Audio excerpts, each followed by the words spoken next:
Hello दोस्तों, कहानी की इस सीरीज में आपका स्वागत है। हाजिर हूँ एक और नई कहानी के साथ। दोस्तों, महर्षि वाल्मीकि द्वारा रचित हिंदू धर्म ग्रंथ रामायण में उल्लेख मिलता है कि रावण के बेटे का नाम मेघनाद था। उसका एक नाम इंद्रजीत भी था।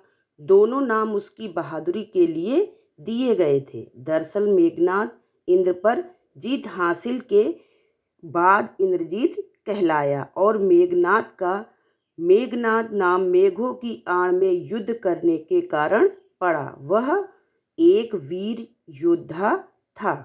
मेघनाद श्री राम और लक्ष्मण को मारना चाहता था। एक युद्ध के दौरान उसने सारे प्रयत्न किए, लेकिन वह विफल रहा। उसी युद्ध में लक्ष्मण के घातक बाणों से मेघनाद मारा गया। लक्ष्मण जी ने मेघनाद का सिर उसके शरीर से अलग कर दिया। उसका सिर श्री राम के आगे रखा गया। उसे वानर और रीछ देखने लगे। तब श्री राम ने कहा, उसके सिर को संभाल कर रखो। दरअसल श्री राम मेघनाद की मृत्यु की सूचना मेघनाद की पत्नी सुलोचना को देना चाहते थे। उन्होंने मेघनाद की एक भुजा को बाण के द्वारा मेघनाद के महल में पहुंचा दिया। वह भुजा जब मेघनाद की पत्नी सुलोचना ने देखी तो उसे विश्वास नहीं हुआ कि उसके पति मृत्यु हो गई है। उसने भुजा से कहा, अगर तुम वास्तव में मेघनाद की भुजा हो तो मेरी दुविधा को लिखकर दूर करो। सुलोचना के इतना कहते ही भुजा हरकत करने लगी। तब एक सेविका ने उस भुजा को एक कलम पकड़ा दी। उस कटे हुए हाथ ने आंगन में लक्ष्मण जी की प्रशंसा में शब्द लिख दिए।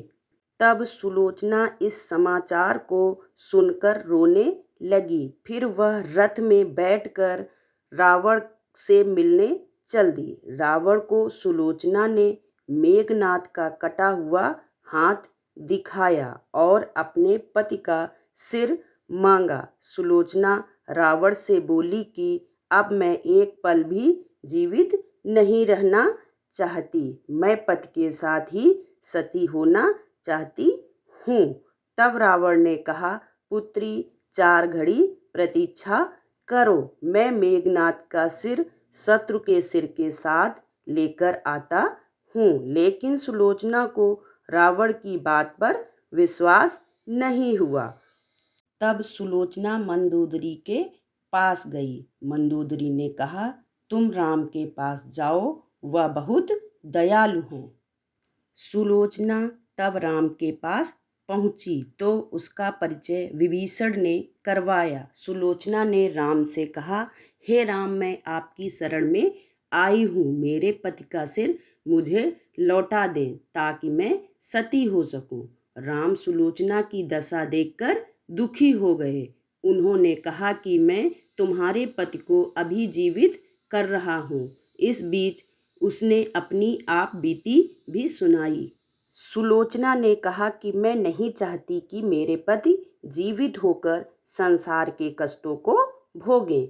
मेरे लिए सौभाग्य की बात है कि आपके दर्शन हो गए। मेरा जन्म सार्थक हो गया। अब जीने की कोई इच्छा नहीं है। राम के कहने पर सुग्रीव मेघनाद का सिर ले आए, लेकिन उनके मन में यह शंका थी कि मेघनाद के कटे हाथ ने लक्ष्मण का गुणगान कैसे किया। सुग्रीव से रहा नहीं गया और उन्होंने कहा, मैं सुलोचना की बात को तभी सच मानूंगा जब यह नरमुंड हंसेगा।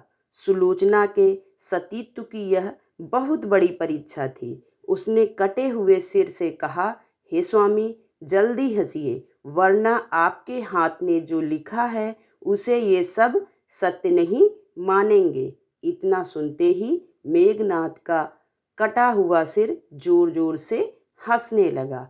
इस तरह सुलोचना अपने पति का कटा हुआ सिर लेकर चली गई। दोस्तों, रामायण से संबंधित यह कहानी आपको कैसी लगी? अच्छी लगी हो तो चैनल को लाइक और सब्सक्राइब करें। धन्यवाद दोस्तों, मिलते हैं एक और नई कहानी के साथ।